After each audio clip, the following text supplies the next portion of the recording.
জানেন যে সরকার একা একা দাঁড়াতে পারেনি, যে সরকার কুঁজো চিত হয়ে শুতে পারেনি, সেই সরকার চারজনকে সঙ্গে নিয়ে আজকে ভারতবর্ষের 25 থেকে 30 কোটি মুসলমানের হৃদয়ে আঘাত এনেছে। মনে রাখবেন, এই কুঁজো দলটি ভারতবর্ষে ভোট পেয়েছে মাত্র 34%। ভারতবর্ষে 34% ভোট পেয়ে এরা লোকসভায় গিয়ে রাজত্ব করছে, প্রধানমন্ত্রী নির্বাচন করেছে। কিন্তু মনে রাখতে হবে, এরা কুঁজো অন্যের পায়ে ভর করে দাঁড়িয়ে আছে, চারজনের পায়ে ভর করেছে। নীতিশ কুমার, চন্দ্রবাবু নাইডু থেকে শুরু করে এদের পায়ে ভর করে দাঁড়িয়ে আছে। এই গাদ্দারগুলো আমাদের সঙ্গে গাদ্দারি করেছে, সারা ভারতবর্ষের মুসলমানেদের চিনেছে। আগামী দিন এদেরকে মুক্তর জবাব দেওয়া হবে ইনশাআল্লাহ। আমি এটুকু বলতে পারি, এরা ক্ষমতায় এসেছে 34% ভোট নিয়ে, কিন্তু ভারতবর্ষের 66% মানুষ এদেরকে বয়কট করেছে। অতএব আমাদের ভয় পাওয়ার কিছু নাই। ভারতবর্ষের 66% মানুষ আমাদের সঙ্গে আছে, ওয়াকাফের সঙ্গে আছে। আগামী দিন এই লড়াই আমরা জিতবো ইনশাআল্লাহ। আমি প্রথমেই আমার বক্তব্য যারা শুনছেন, লেকচারার্স অ্যাসোসিয়েশন অফ বেঙ্গলের অবজারভার হিসাবে জাতি, ধর্ম, বর্ণ নির্বিশেষে প্রত্যেককে আন্তরিক সালাম, শুভেচ্ছা, ভালোবাসা জ্ঞাপন করি।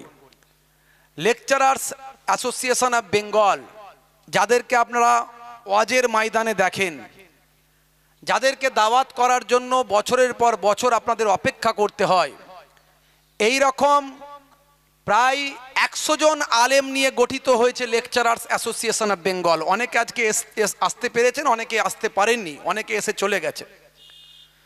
আজকে আমাদেরকে পর্যন্ত আমরা চেয়েছিলাম আমাদের এই সংগঠনের মাধ্যমে দেশের দশের কিছু সমাজসেবামূলক কাজ করব, নিজেদের মধ্যে ঐক্য ভ্রাতৃত্ব বজায় রাখবো, দ্বন্দ্ব, ঝুটঝামেলা, মনোমালিন্য এগুলো দূর করব। এই জন্য এই সংগঠন তৈরি হয়েছিল। সেই জায়গায় আমাদেরকেও ওয়াকাফের জন্য রাজপথে নামতে হয়েছে। আজ থেকে শুধু নয়, শুরু হয়ে গেছে আমাদের। আগামী দিন এরকম অসংখ্য প্রোগ্রাম আমাদের রাখা আছে। তা আজকে আমাদেরকেও এই জায়গায় আসতে হলো। হুজুর পীর সাহেব, মৌলানা সাহেবদের, মুফতি সাহেবদের, তাদেরকেও রাজপথে নামতে হলো।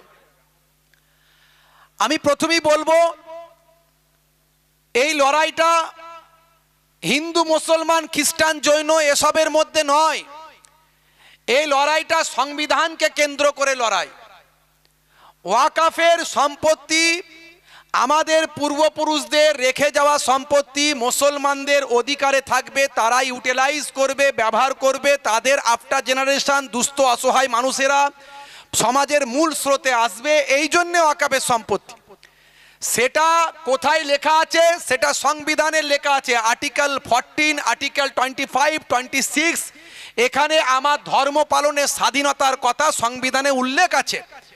সেই সংবিধানকে পাল্টে দিয়ে এই লেজুর সরকার, আপনারা জানেন যে সরকার একা একা দাঁড়াতে পারেনি, যে সরকার কুঁজো চিত হয়ে শুতে পারেনি, সেই সরকার চারজনকে সঙ্গে নিয়ে আজকে ভারতবর্ষের 25 থেকে 30 কোটি মুসলমানের হৃদয়ে আঘাত এনেছে। তবে আমি প্রথমেই বলবো, আজকে ওয়াকাফের উপর আঘাত এসেছে, এরপরে কিন্তু দলিত আদিবাসীদের জল জঙ্গলের অধিকার আছে, তাদের সম্পত্তি আছে, সে আঘাত আসবে। তারপর শিখ পাঞ্জাবিদের গুরুদুয়ারা, তাদের হাজার হাজার বিঘে সম্পত্তি আছে, সেখানে আঘাত আসবে। সর্বশেষ আমার বিশ্বাস, আমার অমুসলিম হিন্দু ভাইদের যে সম্পত্তিগুলো আছে, বিভিন্ন মন্দিরের হাজার হাজার একর সম্পত্তি, সেগুলোও কিন্তু স্যাকরা বলে আমরা জানি যে স্যাকরা অনেক সময়, সবাই নয়, স্যাকরা নিজের বাইরের লোকের সোনা চুরি করতে করতে নিজের ঘরের মায়েরও সোনা চুরি করে। চোর বাইরের ঘরে চুরি করতে করতে নিজের পাড়া প্রতিবেশীরও চুরি করে। আমি আপনাদের বলবো, এই লড়াইটা কোনো হিন্দু ভাইদের বিরুদ্ধে নয়, কোনো খ্রিস্টান, জৈন, বৌদ্ধের বিরুদ্ধে নয়, বরং আপনারা দেখেছেন পার্লামেন্টে বিভিন্ন রাজনৈতিক দল, যে দলগুলোর ম্যাক্সিমাম এমপি এমএলএ এমপি যারা সবাই কিন্তু হিন্দু, তারা কিন্তু এই ওয়াকাফের জন্য তারা গলা ফাটিয়েছেন, আমাদের জন্য লড়াই করেছেন। সেই শুধু তাই নয়, পার্লামেন্টের ভিতরে শুধু নয়, পার্লামেন্টের বাইরেও সারা ভারতবর্ষে দেখুন সরদারজিরা আমাদের সঙ্গে সাথ দিয়েছেন, আমাদের সঙ্গে খ্রিস্টান ভাইরা সাথ দিয়েছেন, আমাদের সঙ্গে আদিবাসী ভাইরা সাথ দিয়েছেন, এমনকি আমাদের সঙ্গে সেকুলার যারা হিন্দু সেই সমস্ত মানুষেরাও আমাদের সঙ্গে সাথ দিয়েছেন, আমাদের জন্য লড়াই করছেন। তারা বলছেন এটা সংবিধানকে পাল্টে দেওয়ার চক্রান্ত হচ্ছে। আজকে এরা মুসলমানদের অধিকারের উপর আঘাত এনেছে, জানে মুসলমানদের যদি দমিয়ে দেওয়া যায়, মুসরে দেওয়া যায়, তাহলে আগামী দিন খ্রিস্টান পাঞ্জাবি এদেরকে দমাতে বেশি সময় লাগবে না। মনে রাখবেন, এই কুঁজো দলটি ভারতবর্ষে ভোট পেয়েছে মাত্র 34%। ভারতবর্ষে 34% ভোট পেয়ে এরা লোকসভায় গিয়ে রাজত্ব করছে, প্রধানমন্ত্রী নির্বাচন করেছে।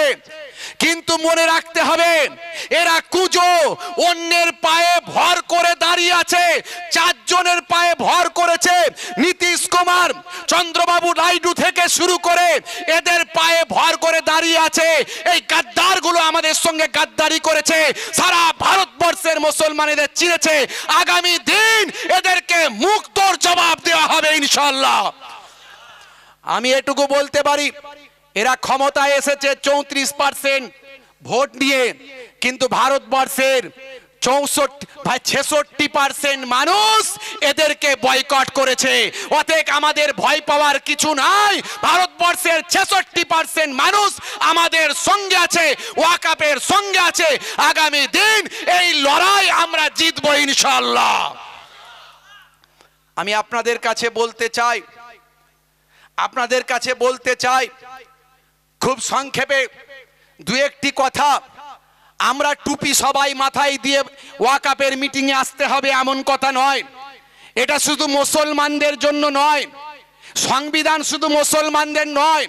সংবিধানের একটা জিনিস পাল্টে দিয়েছে এরা, ওয়াকাফ।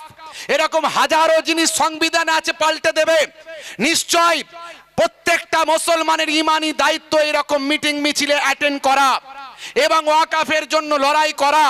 কিন্তু আমরা সবাই যে টুপি মাথায় দিয়ে আসতে হবে মুসলমানদের মিটিং, সবাই যে নারে তাকবীর আল্লাহু আকবার ঘন ঘন দিতে হবে তা নয়।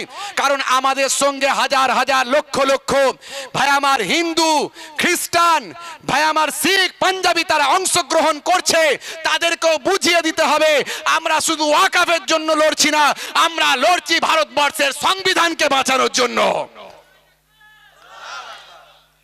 আমি আপনাদের কাছে এটুকু বলবো, এই বিল কি উইথড্র করানো সম্ভব? নিশ্চয় সম্ভব।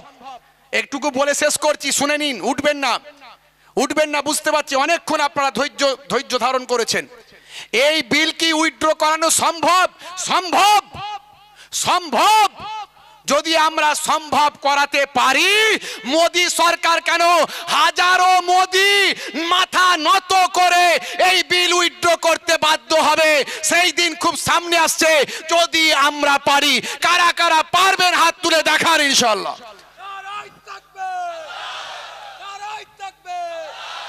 বিজেপির কালো হাত ভেঙে দাও, গুড়িয়ে দাও। বিজেপির কালো কানুন মানছি না। আমরা দেখেছি, আপনারা দেখেছেন, শুধু কৃষক বিল নয়, কৃষক বিল শুধু নয়, কৃষক বিল পাস হয়েছিল, তারপরেও মাত্র পাঞ্জাবের 2 কোটি কৃষক তারা দেখিয়ে দিয়েছে রাজপথে থেকে কিভাবে লড়াই করতে হয়। শুধু কৃষক বিল নয়, এরকম অনেকগুলো বিল পাস হয়েছিল, কিন্তু সরকারকে পরবর্তীকালে এই রকম আন্দোলনের ঠেলায় চাপে পড়ে মাথা নিচু করে নাক ঘিসড়ে তাদেরকে সেই বিলগুলোকে উইথড্র করতে হয়েছে। আগামী দিন আমরা যদি সারা ভারতবর্ষের 28টা রাজ্যের রাজধানীতে গিয়ে যদি বছরের পর বছর পড়ে থাকি, প্রত্যেকটা পরিবার থেকে দুজন একজন করে মাথায় কাপন বেঁধে যদি চলে যেতে পারি, ইনশাআল্লাহ এই বিল প্রত্যাহার করতে বাধ্য হবে মোদী সরকার। আমাদেরকে দিল্লি যাওয়ার প্রয়োজন নাই। যদি প্রয়োজন হয় সেটা মুসলিম পার্সোনাল ল বোর্ড বলবে, নিশ্চয়ই আমরা যাব। ভারতবর্ষের যত সংগঠন আছে যারাই এই আন্দোলন করছে, মনে রাখবেন সব কিন্তু মুসলিম পার্সোনাল ল বোর্ডকে মান্যতা দিয়ে তাদের নীতি আদর্শকে সামনে রেখে। আমরা শান্তি শৃঙ্খলা পছন্দ করি, এমন কোনো বাক্য প্রয়োগ করব না, এমন কোন সোশ্যাল মিডিয়ায় লিখবো না, এমন কোন স্লোগান দেব না, এমন কোন প্রোগ্রামগুলোতে গিয়ে আমরা কথা বলবো না, অশান্তি করব না, যার দ্বারাই আমাদের এই আন্দোলন স্থিমিত করতে পারে সরকার। যেটা আমাদের পূর্ববর্তী বক্তা আমাদের ডক্টর আব্দুল্লাহিল মারুফ সাহেব বলেছেন, আমাদের প্রেসিডেন্ট সাহেব বলেছেন। মনে রাখবেন, আমি আপনাদের কাছে বলি, শান্তি শৃঙ্খলা বজায় রেখে দীর্ঘমেয়াদী আন্দোলন হবে। গণতন্ত্রকে বাঁচানোর লড়াই, সংবিধানকে বাঁচানোর লড়াই। আর এই লড়াই করতে গিয়ে যদি আমাদের মাথায় কাফন বাঁধতে হয়, যদি আমাদের রক্ত দিতে হয়, আমি মোহেবুল্লাহ হুসাইনি তৈরি আছি। আপনারা কারা কারা তৈরি আছেন উঠে দাঁড়িয়ে দেখান তো দেখি।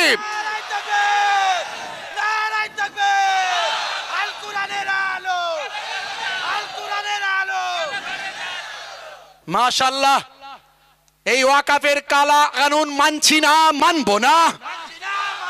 ওয়াকাফের কালা কানুন মানছি না, মানবো না। সংবিধান নষ্ট করতে দিচ্ছি না, দেব না। সংবিধান নষ্ট করতে দিচ্ছি না, দেব না। চলে যাবেন না, দোয়া হবে, দোয়া হবে, চলে যাবেন না। সংবিধান নষ্ট করতে দিচ্ছি না, দেব না। ওয়াকাফের কালা কানুন মানছি না, মানবো না। মোদী সরকার ওয়াকাফ বিল প্রত্যাহার করতে হবে।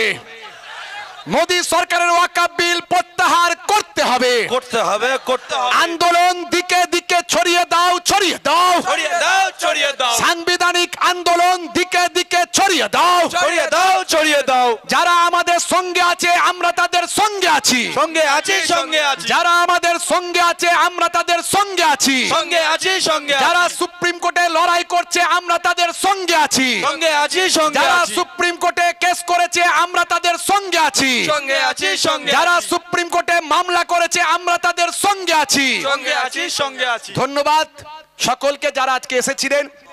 দোয়া করছি, একটু দাঁড়ান, আপনারা চলে যাবেন না, একটু দোয়ার ভাইরা বলছেন ছোট্ট করে একটু দোয়া, আর আপনারা কেউ চলে যাবেন না, একটুখানি সকলে আমরা মহাব্বতের সঙ্গে দোয়া চাই। আল্লাহুম্মা আমিন। রাব্বানা আতিনা ফিদ দুনিয়া হাসানা ওয়া ফিল আখিরাতি হাসানা ওয়া কিনা আযাবান নার। রব্বানা যালামনা আনফুসানা ওয়া ইন লাম তাগফির লানা ওয়া তারহামনা লানাকুনান্না মিনাল খাসিরিন।